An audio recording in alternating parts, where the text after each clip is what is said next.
ജനിച്ചതിനാലെ മുറിക്കൽ പേരമ്മ വളർത്തി. കുടമാളൂരിൽ ജനനം, മുട്ടത്തു പാടത്തു ഭവനം.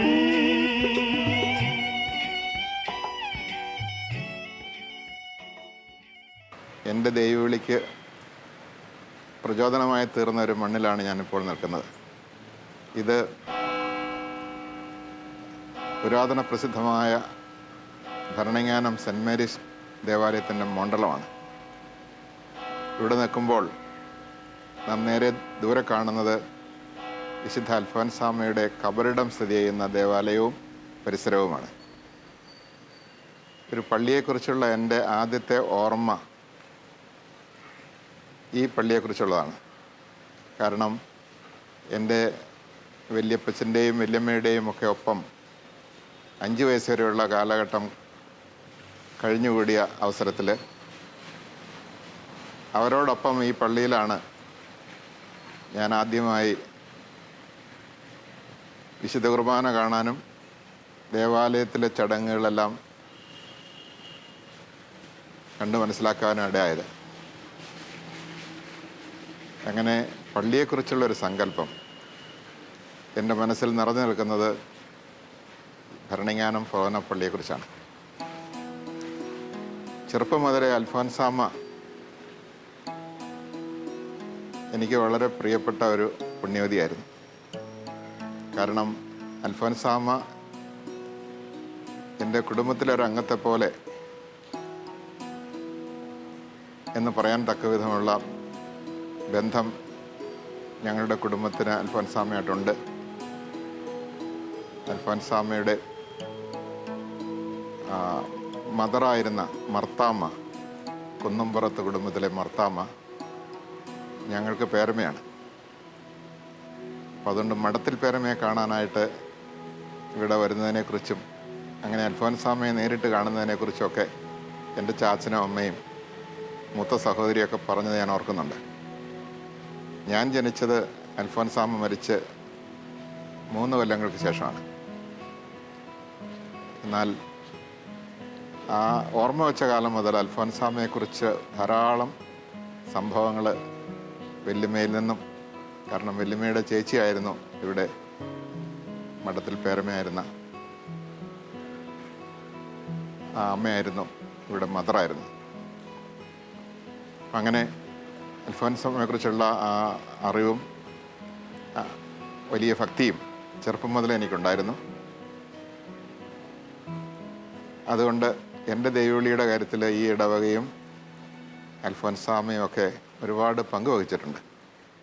അന്നക്കുട്ടി മുട്ടുചിറപ്പതിച്ചു, അവളുടെ സുഹൃതം സുരഭിലമായി, വിവാഹങ്ങൾ പലതു പറഞ്ഞു. സ്വയമേരി പരിശുദ്ധി നേടി അവളൊരു സ്വയംവരം നടത്തി.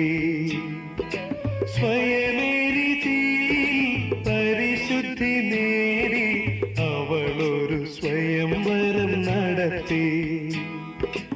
അവളൊരു സ്വയംവരം നടത്തി. ഇന്ന് ഞാൻ ഓർക്കുന്നു, എൻ്റെ വല്യമ്മ എപ്പോഴും പറയുമായിരുന്നു എന്നെക്കുറിച്ച്. എന്നെ അന്ന് വിളിച്ചുകൊണ്ടിരുന്നത് കുട്ടിയച്ഛൻ എന്ന ഓമന പേരിലാണ്. കുട്ടിയച്ഛൻ ഒരു അച്ഛനാകും, ഒരു വൈദ്യനാകുമെന്ന് ഇടയ്ക്കിടയ്ക്ക് വല്യമ്മ വീട്ടിൽ സന്ദർശകർ വരുന്നവരോട് പറയുമായിരുന്നു. അപ്പം അതൊക്കെ എന്നെ കൂടുതൽ ദൈവവിളിയെക്കുറിച്ച് ചിന്തിക്കാൻ പ്രേരിപ്പിച്ചു. എൻ്റെ വല്യപ്പച്ചനും വല്യമ്മയും മരിച്ചടക്കപ്പെട്ടിരിക്കുന്നത് അൽഫോൻസാമ്മയുടെ ഭൗതിക ശരീരമുള്ള അതേ ചാപ്പലിലാണ്. അവർക്ക് വേണ്ടിയൊക്കെ പ്രാർത്ഥിക്കാനും അവരുടെ ഓർമ്മ കൊണ്ടാടാനും ഒക്കെ അൽഫോൻസാമ്മയുടെ ഭൗതിക ശരീരമുള്ള ഈ ദേവാലയത്തിൽ നിരവധി പ്രാവശ്യം വന്നിട്ടുണ്ട്. അവർ ജീവിച്ചിരുന്നപ്പോൾ അവരോടുകൂടെയും വന്നിട്ടുണ്ട്. അങ്ങനെയെല്ലാം ഭരണങ്ങാനം എന്ന ഈ പുണ്യഭൂമി എനിക്ക് വളരെ പ്രിയപ്പെട്ടതും എൻ്റെ ദൈവവിളിയിൽ സ്ഥാനമുള്ളതുമാണ്. അൽഫോൻസാമ്മ കൂടുതൽ കൂടുതൽ അറിയപ്പെട്ടു തുടങ്ങിയപ്പോൾ, ധാരാളം തീർത്ഥാടകർ വന്നു തുടങ്ങിയപ്പോൾ അൽഫോൻസാമ്മയെക്കുറിച്ച് ഒരു പാട്ട് എഴുതുന്നതിനെക്കുറിച്ച് ഇവിടുത്തെ ബഹുമാനപ്പെട്ട അച്ഛന്മാർ ആഗ്രഹിച്ച് എന്നെയാണ് സമീപിച്ചത്. ആ കാലത്ത് എഴുതിയ വളരെ പ്രസിദ്ധമായി തീർന്ന ഒരു പാട്ടാണ് കുടമാളൂരിൽ ജനനം എന്ന പാട്ട്. വർഷം എൻ്റെ ഓർമ്മ ശരിയാണെങ്കിൽ 84. അതിനുശേഷം 2 വർഷം കൂടെ കഴിഞ്ഞാണ് അൽഫോൻസാമ്മ വാഴ്ത്തപ്പെട്ടവളായി പ്രഖ്യാപിക്കപ്പെട്ടത് 86.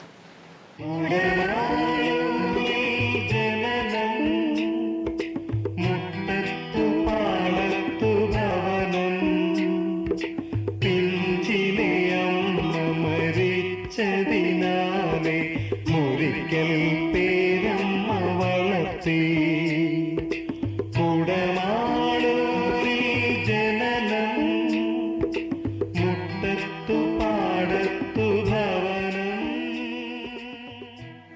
അപ്പോൾ ആ കാലത്ത് വീണ്ടും ഒരാൽബം കൂടി അൽഫോൻസാമ്മയെക്കുറിച്ച് എഴുതുകയുണ്ടായി.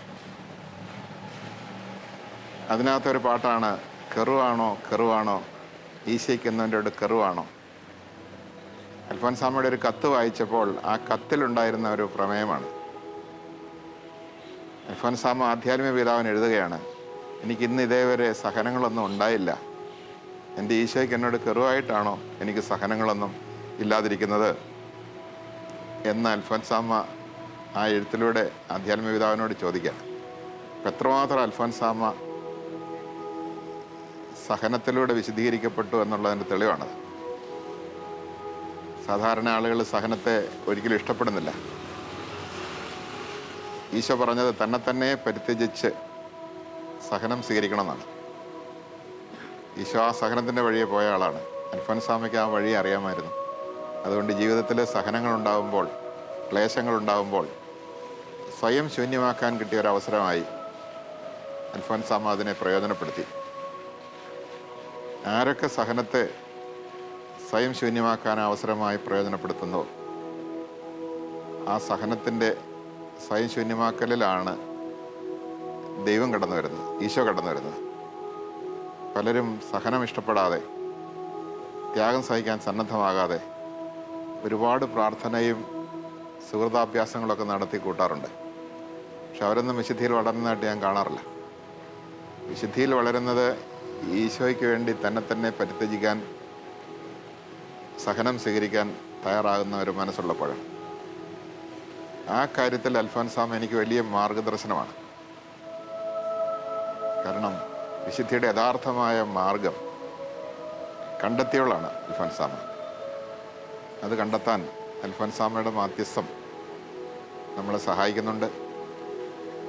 അതിനുള്ള ശക്തി അൽഫോൻസാമ്മയുടെ മാധ്യസ്ഥത്തിലൂടെ, പ്രാർത്ഥനയോടെ നമുക്ക് ലഭിക്കുന്നുണ്ട്.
അൽഫോൻസാമ്മയെക്കുറിച്ചുള്ള നിരവധി സംഭവകഥകൾ കേട്ട് വളർന്ന ഒരു ബാല്യമാണ് എൻ്റേത്.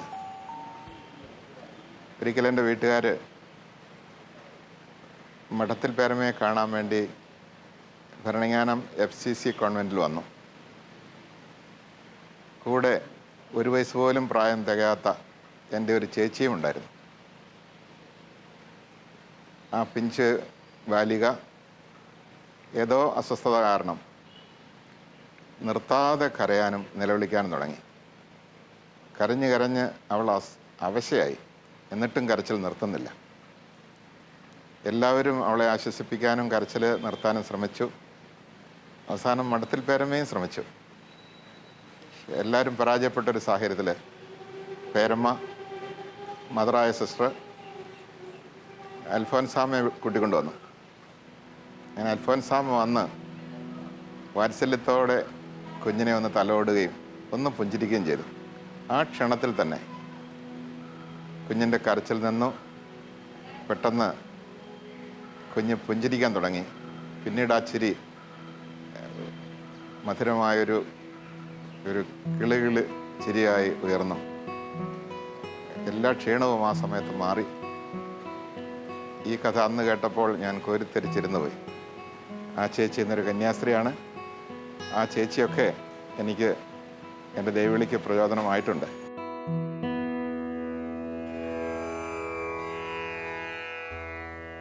വിരൽതുമ്പിൽ തൂങ്ങി അന്ന് ഞാൻ ആദ്യം പള്ളിയിൽ പോകുന്ന നേരം കുഞ്ഞിളം കൈവിരൽ വാങ്ങിയൻ നെറ്റിയിൽ കുരിശു വരപ്പിച്ചു തന്നു. അമ്മ കുരിശു വരപ്പിച്ചു തന്നു. അത് അമ്മയെക്കുറിച്ചുള്ള ഒരു ഓർമ്മയാണ്, ആദരവോടെയുള്ള ഓർമ്മ. അതുപോലെ അടുത്ത വരി ഇങ്ങനെയാണ്, അനുപല്ലവിയാണത്. പുല്ലോലത്തുമ്പിലെ വെള്ളം തെറിപ്പിച്ച് ചാഞ്ചാടി മുന്നോട്ട് നീങ്ങുമ്പോൾ കല്ലോട് കാൽ തട്ടി വീണ് കരഞ്ഞതും നെഞ്ചോട് ചേർത്തതും ഓർക്കുന്നു. അച്ഛൻ നെഞ്ചോട് ചേർത്തതും ഓർക്കുന്നു. ചാച്ചനെ കുറിച്ചാണ് ഞാനത് പറഞ്ഞത്. അങ്ങനെ ഈ പള്ളിയും പരിസരവും എല്ലാം എൻ്റെ കുടുംബാംഗങ്ങളുടെ പള്ളിയായിരുന്നു. തറവാട്ടിൽ വരുമ്പോഴെല്ലാം ഈ പള്ളിയുമായിട്ടാണ് ബന്ധം പുലർത്തിയിരുന്നത്.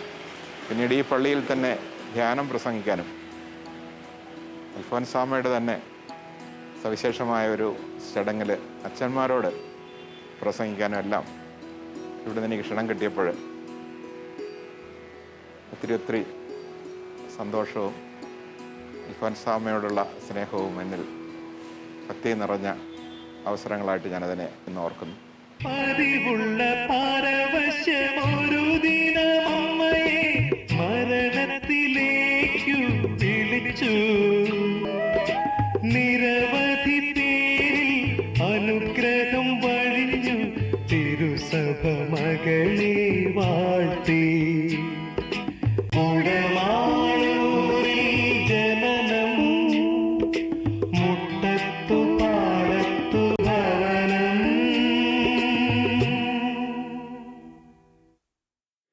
എന്നോട് ഒരു ചോദ്യം ചോദിച്ചു. സ്വഗതകുമാരി ONV കുറുപ്പ് അദ്ദേഹം ജീവിച്ചിരുന്ന കാലത്താണ്. അതുപോലെ വയലാർ, രാമവർമ്മയല്ല, ശരത് വയലാർ, ഇങ്ങനെ കുറേ ആളുകൾ ഇരുന്ന ഒരു വേദിയിൽ എന്നോടും ചോദിച്ചു ക്രിസ്തു അച്ഛൻ ആരാണ്. അവരോട് ഓരോരുത്തരോടും ചോദിച്ചു ക്രിസ്തു നിങ്ങൾക്ക് ആരാണ്. എന്നിട്ട് പറഞ്ഞൊരു കവിതയായിട്ട് എഴുതരാൻ പറഞ്ഞു. അപ്പം അങ്ങനെ അവരെല്ലാം കവിത എഴുതി കൊടുത്ത കൂട്ടത്തിൽ ഞാനും ഒരു കവിത എഴുതി കൊടുത്തു. അങ്ങനെ 10 പേരുടെ കവിതയുടെ ഇടയ്ക്ക് ഒരു കവിതയായിട്ട് വന്നതാണിത്. അപ്പോൾ ഈ കവിത എഴുതിയതിനെ കുറിച്ച് ഞാനൊരു കാര്യം പറയട്ടെ. ഞാനിങ്ങനെ കണ്ണടച്ചിരുന്നപ്പോൾ പെട്ടെന്ന് ഈ കവിത ഇങ്ങനെ വരുമായിരുന്നു. ഞാൻ ഇന്ന് ഓർത്ത് പാടുന്നതിനേക്കാൾ സംശയമില്ലാത്ത രീതിയിൽ ഞാനിത് എഴുതിപ്പോയത്. ഇപ്പം നമ്മൾ ഓർത്ത് പാടുന്നുണ്ടല്ലോ, എഴുതിയ വരികളെ ഓർത്ത് പാടുകയാണ്. പക്ഷെ അന്ന് അങ്ങനെ ആയിരുന്നില്ല. ഓർമ്മയിൽ നിന്നൊരു കവിത എഴുതുകയായിരുന്നു. നല്ല ഓർമ്മയിൽ നിന്ന് ഒരു കവിത എഴുതി അങ്ങനെ ഇരിക്കും. അതുപോലെയായിരുന്നു. ഒരു വരിയും അതിനകത്ത് നീക്കേണ്ടി വന്നില്ല. ഒരു വരി കൂട്ടിച്ചേർത്ത് അത്രയേ ഉള്ളൂ. സ്നേഹത്തിൻ കാലൊച്ച കേട്ട മനുഷ്യനെ ഭീതിയിലാഴ്ത്തിയതെന്തേ? അത്തിവൃക്ഷത്തിൻ്റെ പത്രമാമുടയാട ലജ്ജ മാറ്റാത്തതുമെന്തേ? ആദിസർപ്പത്തിൻ്റെ നാവിലൊളിപ്പിച്ച് ഘാതകൻ നൽകിയോരസത്യം പിന്മുറക്കാർക്കെല്ലാം ഭീതിപ്പെടുത്തുന്ന ദൈവവിചാരമായി. കോപിച്ചു എന്നോർത്ത് ദൈവം പ്രീതിപ്പെടാൻ പരിഹാര കർമ്മങ്ങൾ ചെയ്തു. മർത്യൻ പാപപരിഹാര കർമ്മങ്ങൾ ചെയ്തു. കാളകൾ ആട്ടിൻകുട്ടികൾ തൊട്ടെല്ലാം ഹോമബലിവസ്തുവായി. ചോരപ്പുഴ കണ്ട് ദുഃഖിതനായി യാഹ്വേ ചോദിച്ചു, മക്കളെ എന്തിതെല്ലാം? ആരാണു നിങ്ങളെ ഈ വക ചെയ്യിച്ച് ഭാരപ്പെടുത്തുന്നതിന്നും? ആരാണ് നിങ്ങളെ ഈ വക ചെയ്യിച്ച് ഭാരപ്പെടുത്തുന്നതിന്നും? വേണമെനിക്കെൻ്റെ പൊന്നോമനകളെ കാണിക്ക വസ്തുക്കളല്ല, തെറ്റ് ചെയ്തോരുടെ ബുദ്ധിമോശത്തിന് ദൈവം ക്ഷമിച്ചെന്ന സത്യം അറിയാത്ത മർത്യന് നേർക്കാഴ്ചയാകുവാൻ കുരിശേറി ദൈവത്തിൻ പുത്രൻ. ചോരപ്പഴുതുമായി വന്നു നീ എൻ വിരൽ ചോദിച്ചു മാറോട് ചേർക്കാൻ, കർത്താവ് കൈക്കൊള്ളുമെന്നോരുറപ്പൻ്റെ ഭീതിയും ദുഃഖവും മാറ്റി. കർത്താവ് കൈക്കൊള്ളുമെന്നോരുറപ്പ് എൻ്റെ ഭീതിയും ദുഃഖവും മാറ്റി. നിത്യതയോളം കടപ്പെട്ടുപോയി ഞാൻ, കർത്താവേ ഓ എൻ്റെ ദൈവമേ. മനസ്സിലായോ? ആരാണത്? നമ്മൾ ഓരോരുത്തരുമാണ്. പക്ഷെ നമ്മളോട് ഓരോരുത്തരോടും ചെയ്ത ഒരു സ്നേഹമാണ്. അപ്പം അങ്ങനെ ഈശോ എന്തിനു വേണ്ടി മരിച്ചു? സത്യത്തിന് സാക്ഷ്യം വഹിക്കാൻ. ഏത് സാക്ഷ്യത്തിന്? ദൈവം നിൻ്റെ പാപം നിന്നോട് ക്ഷമിച്ച് പുറത്ത് കടങ്ങൾ അടച്ചു തന്ന് നിന്നെ ഒരു വിശുദ്ധനെ പോലെ, ഒരു വിശുദ്ധയെ പോലെ നിന്നെ കൂടെ ഇരുത്താൻ ദൈവത തയ്യാറായിരിക്കുന്നു. നീ തയ്യാറാണോ ഇരിക്കാൻ? നിൻ്റെ സ്വന്തം ഇഷ്ടങ്ങളിൽ നിന്ന്, ലോകത്തോടുള്ള മൈത്രി ബന്ധങ്ങളിൽ നിന്ന് വിട്ട് ഈശോയുടെ കൂടെ ഇരിക്കാൻ നീ തയ്യാറാണ്? ദൈവത്തിൻ്റെ ഭാഗത്ത് ഒരു കുറവും ഇല്ല. ഈശോയുടെ കുരിശിൻ്റെ ചുവട്ടിൽ നിന്ന് ധ്യാനിക്കണം. അപ്പോൾ പറയാൻ പറ്റും, എൻ്റെ ഈശോ ഈ ദാരുണമായ പീഡ സഹിച്ചതും കുരിശിൽ പിടഞ്ഞു മരിച്ചതും രക്തം ചിന്തിയതും എനിക്ക് വേണ്ടിയാണെന്ന് മനസ്സിലാവും. അത് മനസ്സിലായാൽ മാത്രമേ ദൈവത്തോടൊരു സ്നേഹം നമ്മുടെ ഉള്ളിൽ നിന്ന് ജനിക്കുള്ളൂ. അല്ലാത്തതെല്ലാം നമ്മുടെ കടമയിൽ നിന്ന് സ്നേഹിക്കുന്ന പോലെ ഇരിക്കും. ദൈവത്തിൻ്റെ സ്നേഹത്തിന് എന്നിൽ നിന്നുണ്ടാകുന്ന റെസ്പോൺസാണ് ആധ്യാത്മിക ജീവിതം എന്ന് പറയുന്നത്. അതില്ലാതെ ഞാൻ സ്നേഹിച്ചാൽ ദൈവം എന്നെ സ്നേഹിക്കുമെന്ന് കരുതുന്നതൊന്നും ആധ്യാത്മികതയല്ല. അത് ധാർമ്മികത മാത്രമാണ്, അല്ലെങ്കിൽ അത് മതാത്മകത മാത്രമാണ്. അതൊരിക്കലും നമുക്കൊരു പ്രയോജനം ചെയ്യല, ഭാരപ്പെടുത്തുമെന്നേ ഉള്ളൂ. അതുകൊണ്ടാണ് ഈശോ പറഞ്ഞത്, അധ്വാനിക്കുന്നവരും ഭാരം വഹിക്കുന്നവരും എൻ്റെ അടുത്ത് വരാൻ പറഞ്ഞത്. കാരണം ഒത്തിരി ഭാരപ്പെടുന്നവരാണ്. റിലീജിയസ് ലൈഫ് എന്ന് പറഞ്ഞത് പലർക്കും ഭാരമാണ്. എന്താ? ഈശോയുടെ സ്നേഹം ഉള്ളിൽ തട്ടിയിട്ട് നമ്മളിൽ നിന്നൊരു പ്രതിസ്നേഹം വരുന്നതിന് പകരം ഞാൻ അങ്ങോട്ട് സ്നേഹിക്കുക. എന്തിന്? ദൈവം എന്നെ ഇങ്ങോട്ട് സ്നേഹിക്കുക. അതൊരിക്കലും ആധ്യാത്മികതയേ അല്ല എന്ന് മനസ്സിലാക്കുക. ഇനി എന്തെങ്കിലും സംശയം ഉണ്ടെങ്കിൽ നിങ്ങൾ എന്നോടത് ചോദിച്ചാൽ മതി. ഞാനിവിടെ അല്പസമയം കൂടെ ഒക്കെ ഉണ്ട്. അതുകൊണ്ട് എല്ലാം ചോദിക്കാനുണ്ടെങ്കിൽ ചോദിച്ച് അത് പൂർത്തിയാക്കിയിട്ടേ പോകാവൂ കേട്ടോ. എന്നെ വിടാവൂ. അപ്പം ഇതോടുകൂടി ഈ ധ്യാനമല്ല, ഈ ക്ലാസ് ഇവിടെ പൂർത്തിയാക്കുന്നു. ദൈവം അനുഗ്രഹിക്കട്ടെ. അപ്പോൾ അതുകൊണ്ട് അതെ, കവിതയിലൂടെ ഒക്കെ അച്ഛൻ വളരെ വിശദമായിട്ട് വിശദീകരിച്ചപ്പോൾ ഞങ്ങൾക്ക് ഒരുപാട് ഇൻസൈറ്റ് കിട്ടി. ഒത്തിരി ജീവിതത്തിന് ആവശ്യമായ ഒരുപാട്. ഓക്കെ, ഇനി എന്തെങ്കിലും ഒരു ചോദ്യമൊക്കെ ഉണ്ടെങ്കിലേ, ഇനിയിപ്പോൾ സമയം അധികം കിട്ടിയല്ലോ നമുക്ക്, ഒന്ന് ചോദിക്കുകയാണെങ്കിൽ നിങ്ങളൊക്കെ മിഷൻ പ്രവർത്തനമൊക്കെ നടത്തുന്നവരല്ലേ, അപ്പോൾ എന്തെങ്കിലുമൊക്കെ ഈശോയെക്കുറിച്ച് പറയാൻ ഒരു ചോദ്യമൊക്കെ ഉണ്ടെങ്കിൽ ചോദിച്ചാൽ നമുക്കത് പറയാം. അച്ഛാ, ഞങ്ങൾക്ക് അച്ഛനോട് ഒരു സംശയം ചോദിക്കാനായിട്ടുണ്ട്. ഞങ്ങൾ മിഷൻ പ്രവർത്തനങ്ങളിൽ ഏർപ്പെട്ടിരിക്കുന്നവരും അക്രൈസ്തവരുടെ ഇടയിൽ ജോലി ചെയ്യുന്നവരുമാണ്. അപ്പം ഈശോയുടെ മനുഷ്യാവതാരത്തെക്കുറിച്ച് പറഞ്ഞു കൊടുത്താൽ എല്ലാവർക്കും മനസ്സിലാവുന്നുണ്ട്.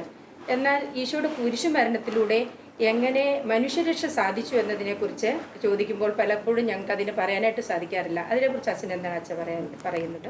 അത് വളരെ ലളിതമാണ്. മനുഷ്യരക്ഷ എന്ന് പറഞ്ഞാൽ മനുഷ്യൻ്റെ പാപം പരിഹരിക്കുക എന്നർത്ഥം. ഭാരതത്തിൻ്റെ പശ്ചാത്തലത്തിൽ ദൈവം മനുഷ്യനായിട്ട് അവതരിക്കുമെന്ന് പറഞ്ഞാൽ വിശ്വസിക്കാൻ ഒരു മടിയുമില്ല ആർക്കും. ആ ക്രൈസ്തവ സമൂഹത്തിനും ഒക്കെ അത് സ്വീകാര്യമാണ്. പക്ഷേ പാപം മനുഷ്യാവതാരം കൊണ്ടും കുരിശുമരണം കൊണ്ടും എങ്ങനെ പാപം പരിഹരിച്ചു എന്നുള്ളത് മനസ്സിലാക്കാൻ വിഷമമാണ്. ഇത്രയേ ഉള്ളൂ. മനുഷ്യൻ്റെ പാപം മനുഷ്യൻ തന്നെ പരിഹരിക്കണം എന്ന തെറ്റിദ്ധാരണയിലിരിക്കുന്നവരോട് യേശുവിൻ്റെ കുരിശുമരണത്തിലൂടെ, ആ സാക്ഷ്യത്തിലൂടെ ദൈവം പറയുകയാണ്, നിങ്ങളൊരു പാപപരിഹാര പ്രവൃത്തി ചെയ്യേണ്ട. അപ്പോൾ അതോടുകൂടി പരിഹാര പ്രവൃത്തി ചെയ്യാനുള്ള ഉത്തരവാദിത്വത്തിൽ നിന്ന് മനുഷ്യൻ സ്വതന്ത്രനായില്ലേ. അപ്പോൾ പിന്നെ ദൈവം നിന്നെ സ്വീകരിച്ചിരിക്കുന്നു, ഒരു പരിഹാരം ചെയ്യണ്ട, കടങ്ങളെല്ലാം പുറത്ത് ഇളച്ചു തന്നിരിക്കുന്നുള്ളതിൻ്റെ തെളിവാണെന്ത്? കുരിശിൽ തറച്ചവരെ നോക്കിക്കൊണ്ട് ഇവർ ചെയ്തതെന്ന് ഇവരറിയുന്നില്ല. അപ്പോൾ എല്ലാ മനുഷ്യരോടും ദൈവം പരിപൂർണമായിട്ട് ക്ഷമിച്ച് കടങ്ങൾ ഇളച്ചു തന്നു. ഒരു പരിഹാര പ്രവൃത്തിയും ദൈവം നിന്നിൽ നിന്ന് ആവശ്യപ്പെടുന്നില്ല എന്നതിൻ്റെ ഉറപ്പാണ് കുരിശുമരണം. അപ്പം അതുകൊണ്ടാണ് ഒരു മനുഷ്യനെ എൻ്റെ പാവം ദൈവം ക്ഷമിച്ചു എന്ന് വിശ്വസിക്കാനായിട്ട് സാധിക്കുന്നത്. അല്ലാതെ മറ്റെന്ത് പ്രവൃത്തി ചെയ്താലും, ഏതെങ്കിലും തീർത്ഥാടനം നടത്തി വന്ന ദൈവം ക്ഷമിച്ചെന്ന് ഉറപ്പുണ്ടോ? ഈയിടെ ഒരു കൊച്ചിനെ പിതാവ് കൊന്നു വലിയായിട്ട് ദൈവം ക്ഷമിക്കാൻ വേണ്ടി. അതുകൊണ്ട് ദൈവം ക്ഷമിച്ചെന്ന് ഉറപ്പുണ്ടോ? ദൈവം ക്ഷമിച്ചെന്നുള്ള ഒറ്റ ഉറപ്പേ ഉള്ളൂ, കാൽവരിയിലെ കുരിശിലേക്ക് നോക്കുമ്പോൾ കിട്ടുന്ന ഉറപ്പ്. മനസ്സിലായോ? ഇത് പറയണം. സുവിശേഷത്തിന്റെ അന്തസ്സത്ത എന്താണെന്ന് ആരും ചോദിച്ചാൽ എന്താണെന്ന് പറഞ്ഞു കൊടുക്കാൻ പറ്റുക? നിങ്ങൾ തന്നെ ഒന്ന് ചിന്തിച്ചേ. സുവിശേഷത്തിൻ്റെ കാതലായിട്ട് ഒരു ചെറിയ വാചകത്തിൽ എങ്ങനെ പറയാം? വളരെ സത്യമാണ്. പക്ഷെ അത് ആർക്കും അത്രയും പറഞ്ഞാൽ മനസ്സിലാകില്ല. അതുകൊണ്ടൊരു ചെറിയ വിശദീകരണം ആവശ്യമുണ്ട്. ആ വിശദീകരണം ഇതാണ്: ദൈവം എല്ലാ മതത്തിലും ദൈവം സ്നേഹമാണ്. പക്ഷേ സ്നേഹത്തിനൊരു ലിമിറ്റുണ്ട്. സുവിശേഷം എന്ന വാക്കിൻ്റെ അർത്ഥം നല്ല വാർത്ത എന്നാണ്. തെറ്റ് ചെയ്യുന്നവരെ ദൈവം ശിക്ഷിക്കുമെന്നത് ഒരു സന്തോഷ വാർത്തയാണോ? അല്ല. പാപം ചെയ്യുന്നതിന് തക്കതായ പരിഹാരം ചെയ്യണം എന്ന് പറയുന്നത് സന്തോഷ വാർത്തയാണോ? അല്ല, ഭാരപ്പെടുത്തുന്ന വാർത്തയാണ്. അപ്പോൾ അതുകൊണ്ട് സന്തോഷ വാർത്ത അല്ലെങ്കിൽ സുവിശേഷം എന്ന് പറയുന്നത് ദൈവം നിൻ്റെ പാപം നിനക്കെതിരെ പരിഗണിക്കുക പോലും ചെയ്യുന്നില്ല. പാപം ചെയ്ത ആളെ പാപം ചെയ്യാത്ത ആളെ പോലെ പരിഗണിക്കുന്നു. ഒരു പാപിക്ക് ദൈവ സ്വീകാര്യതയുണ്ട്, ദൈവസന്നിധിയിൽ സ്വീകാര്യതയുണ്ട്. ഒരു പുണ്യവാന് എപ്രകാരം സ്വീകാര്യതയുണ്ടോ അത്രയും സ്വീകാര്യത പാപിക്കും ഉണ്ട്. പക്ഷേ ദൈവം പാപിയെ തൻ്റെ കൂടെ ഇരുത്താൻ ആഗ്രഹിക്കുന്നു. പാപം വിട്ട് നീ എൻ്റെ അടുത്ത് വന്നിരിക്കുന്നുണ്ടോ എന്നുള്ളതാണ് ഇവിടെ ചോദ്യം. അത് നിൻ്റെ സ്വാതന്ത്ര്യമാണ്. ഇതാണ് സുവിശേഷം. അതേസമയം നീ നിൻ്റെ പാപം പരിഹാരം ചെയ്താൽ മാത്രമേ നിനക്ക് ദൈവസന്നിധിയിൽ സ്വീകാര്യമുണ്ടെന്ന് പറഞ്ഞാൽ ആർക്കും ദൈവസന്നിധിയിൽ വരാൻ മനസ്സോ വിശ്വാസമോ ഉണ്ടാകില്ല.